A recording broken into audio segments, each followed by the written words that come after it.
comparison skills.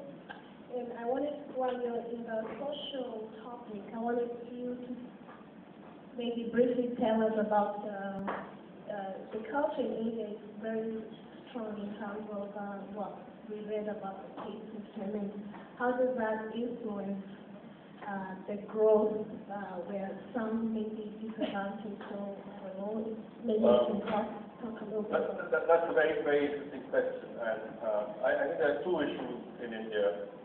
One of which is caste, and we do have historically had this very tiered caste system where a certain caste is associated with certain professions and so on, and vestiges of that still remain.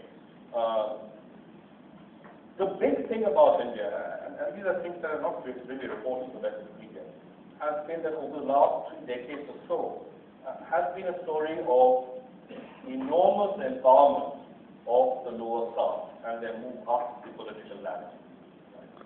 So in terms of caste, there's been huge social churn which has empowered some of the lower caste. And they are in positions of significant power. A lot of the caste-based parties are ruling. We have a federal structure, so we have the state government. The largest state in India is ruled by what we call a lower caste party. Right? So there has been empowerment. Even in, at the federal government level, there's been more. The other problem that we face is with minorities. Because we are a secular society which allows for, we do not distinguish the basis of religion, caste, creed, whatever it is. But it's a documented fact that minorities have fallen behind in their social, firstly every sort of economic and social parameters. And I refer particularly to the Muslim population. Again, I mean that's a more tricky question, and having said all this, what we've noticed, we have periodic state elections. What is earlier, voting used to be done largely on caste lines, right? So your vote banks were fairly well defined.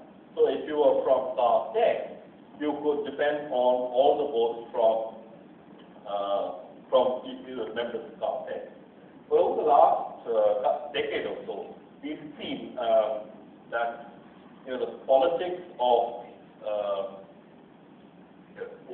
I like the way one of the commentators described it. The politics of delivery have now won over the politics of dignity, in the sense that the caste empowerment or caste-based voting is no longer an important, is no longer as important a factor.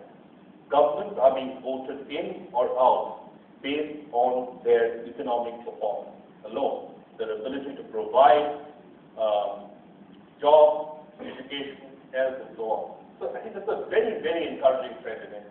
That a lot of the vestiges of the earlier system, which also sort of impinged on politics and election process, have receded, and we have more.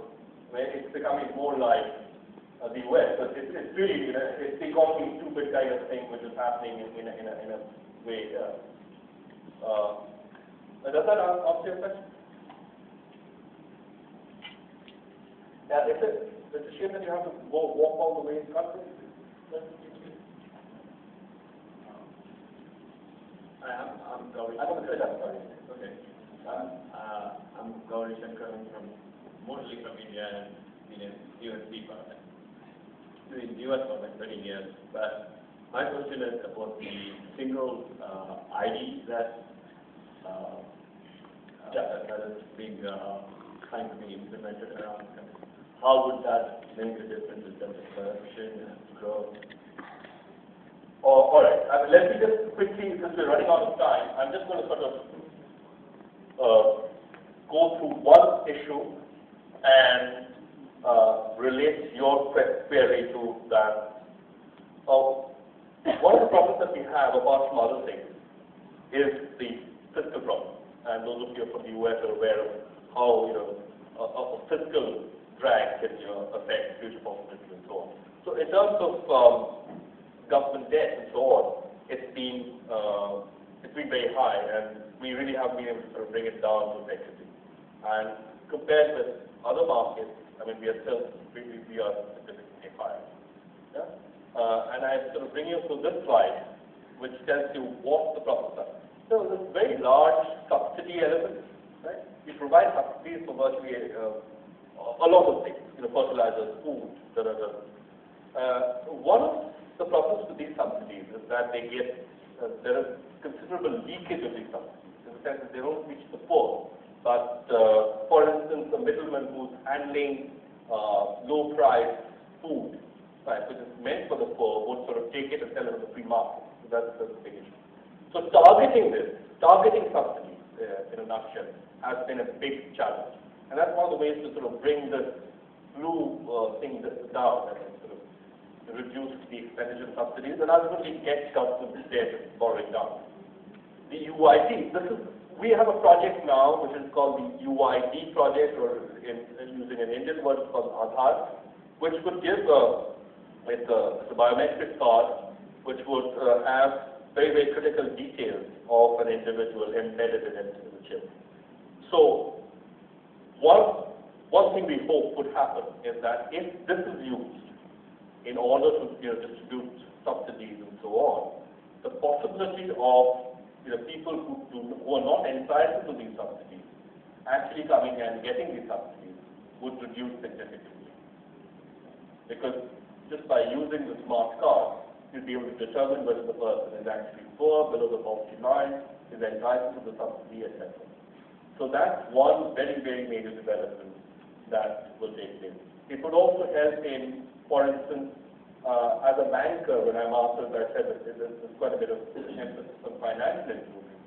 Now, as a banker, if I have to give a loan to someone, right, who's very poor, we don't have a credit history database here, unlike the US, where you sort of punch in a social security number and all the entire credit history comes up.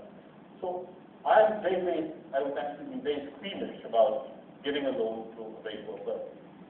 But if I have his thing, it would at least get some parameters associated with his profile and lend on that basis. So in a number of areas that could make a huge difference, particularly the targeting of subsidies to people who are deserving rather than subsidy leaking out of the thing. Yeah, any other questions?